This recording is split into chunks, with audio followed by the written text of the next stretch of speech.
તો આરોગ્ય મંત્રીના આદેશ બાદ હવે સુરત મહાનગરપાલિકા કે જે એક્શન મોડમાં આવ્યું છે, અલગ અલગ વિસ્તારમાં તપાસ કરવામાં આવી છે। સુરતમાં મસાલા વિક્રેતાઓને ત્યાં દરોડા પાડવામાં આવ્યા।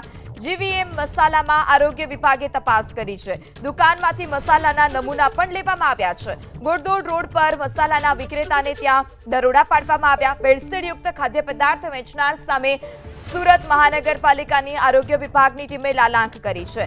મસાલા ભરવાની જે સીઝન છે તેમાં ભેળસેળ ન હોય તે પ્રકાર ન થાય તે પ્રકારે આરોગ્ય મંત્રી નિવેદન આપ્યું હતું અને આરોગ્ય મંત્રી આદેશ પણ આપ્યા હતા કે જે પણ મસાલાના વિક્રેતાઓ છે ત્યાં તપાસ કરવામાં આવે, જ્યાં પણ ભેળસેળ જણાય ત્યાં તાત્કાલિક અસરથી કાર્યવાહી કરવામાં આવે। ત્યારે આરોગ્ય મંત્રીના આદેશને પગલે જ સુરત મનપાના આરોગ્ય વિભાગની ટીમ એક્શનમાં આવી છે। વધુ માહિતી સાથે સંવાદદાતા ધનરાજ પણ આપણી સાથે જોડાઈ ચૂક્યા છે। ધનરાજ, કયા કયા વિસ્તારમાં હાલ અત્યારે આરોગ્ય વિભાગની ટીમ પહોંચી છે અને તપાસ થઈ રહી છે? સુરતના ગોળદોડ રોડ વિસ્તાર, વરાછા વિસ્તાર, મૈદરપુરા વિસ્તારમાં અત્યારે આરોગ્ય વિભાગના દરોડા છે। આ તસવીરો તમે જોઈ શકો છો, જે પ્રમાણે સેમ્પલિંગ કરવામાં આવી રહ્યું છે। ત્યારે સુરત મહાનગરપાલિકાનું જે આરોગ્ય વિભાગ છે તેમના દ્વારા આ પ્રમાણે જે મરી મસાલા છે એ મરી મસાલા છે એનું સેમ્પલિંગ કરવામાં આવ્યું છે અને જે પ્રમાણે અત્યારે હાલ કામગીરી હાથ ધરવામાં આવી છે। ત્યારે અધિકારી આપણી સાથે મોજૂદ છે। મેડમ, કયા પ્રકારની કાર્યવાહી?